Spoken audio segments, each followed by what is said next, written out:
अरे इसकी आत्मा क्या कह रही है 33वें की, पूछ तो लो। ये कुछ कहना चाह रहा है आपसे, लेकिन आप सुन नहीं रहे हो। इससे सुनो। 60% मतदाता पुरुष हैं, 50% पुरुष साक्षर हैं, 40% महिलाएं साक्षर हैं। कुल साक्षर मतदाताओं को प्रतिशत ज्ञात करो। डेविएशन मेथड समझाया ना मैंने आपको अच्छे से। उसी का एक छोटा सा ये सवाल है, घबराना तो बिल्कुल भी नहीं है। अब ये कैसे होगा आप बता सकते हो मुझे? तुम्हें विद्यार्थी हो, बता सकते हो नहीं बता सकते हो? अबे उल्लू के पत्तों, सॉरी। अबे मेरे होनहार छात्रों, थोड़ी मेहनत कर लिया करो, प्रैक्टिस भी कर लिया करो, और बुद्धि पर जोर भी डाल लिया करो, ताकि प्रश्न का उत्तर जल्दी आ जाए।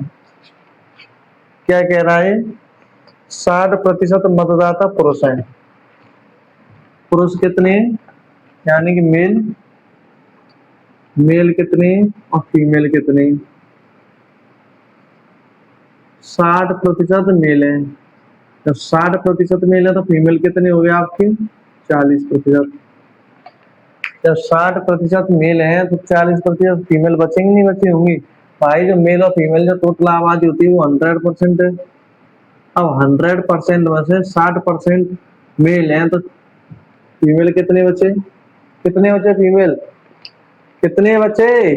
40% ही तो बचे। इसमें सोचने वाली क्या बात है? अब क्या जोड़ घटाव भी नहीं आते? आते हैं ना। अबे सरकारी नौकरी की तैयारी कर रहे हो, एसएससी के एग्जाम की तैयारी कर रहे हो, यूपी पुलिस कांस्टेबल के एग्जाम की तैयारी कर रहे हो, कई सारे एग्जाम की तैयारी कर रहे हो जिससे सरकारी नौकरी लग जाए, तो जोड़ घटाव भी नहीं आते। मजाक कर रहा हूँ, आते हैं। और जो नहीं आते हैं चिल्लू और पानी में डूबना मत, छींटे मार लेना, आ जाएगा। 60% मेल है, 40% फीमेल है। इसको ले लेते हैं हम किसमें? रेशियो में। तो 20/100, 20×60, 20×40, यानी कि मेल और फीमेल का जो रेशियो है वो 3:2 के अनुपात में।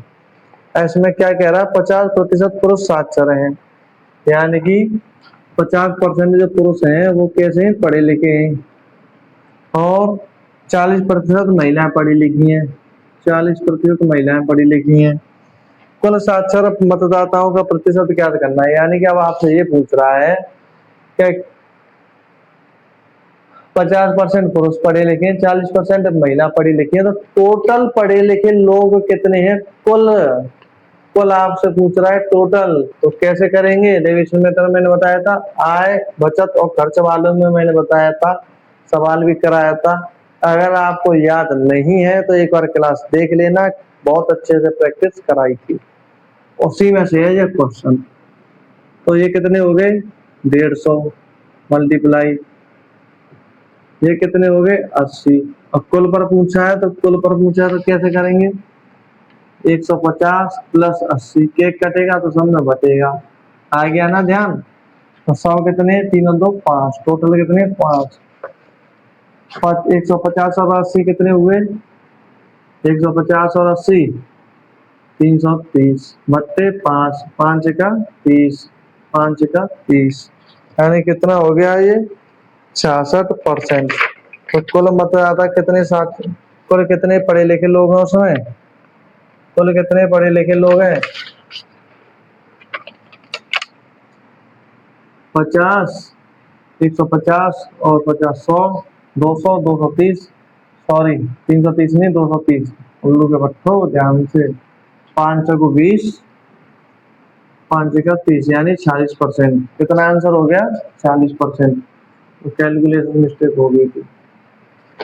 आ गया समझ में? अगर नहीं आया हो तो एक बार और समझा देता हूँ, पिछली क्लास देख लेना, आय बचत खर्च वाले सवाल कराए थे, उसमें मैंने डेविएशन मेथड समझाया था, अच्छे से एक्सप्लेन किया था, और कई सारे प्रैक्टिस किए थे सवालों की। उसी में से ये सवाल है। ये सवाल मैंने एंड में इसलिए डाला है ताकि आपको याद आ जाए कि हाँ ऐसा भी कोई सवाल इस टाइप का हुआ था। ठीक है मेरे विद्यार्थियों, ये कह रहा है कि 60% पुरुष है, 40% फीमेल है, तो इनका रेशियो ले लिया तो 3:2। अब ये कह रहा है 50% पढ़े लिखे पुरुष हैं, 40% पढ़ी लिखी महिला है, तो टोटल पढ़े लिखे लोग कितने, 150, इसमें कितने 80। और टोटल पूछा आपसे तो 150 और 80, 230, 230 और 50, केक कटेगा तो सब में बटेगा, ये याद आता है, सॉरी, केक कटेगा तो सब में बटेगा, ये तो याद होगा ना ये डायलॉग। केक कटेगा तो सब में बटेगा, केक कटेगा तो सब में बटेगा। 230 को 5 में बांट दो, 40%, 40% लोग हैं टोटल पढ़े लिखे, यानी 50% पुरुष, 40% महिलाएं। अगर टोटल देखी जाए तो 40% लोग, सॉरी 40% लोग ही पढ़े लिखे हैं। ठीक है मेरे विद्यार्थियों।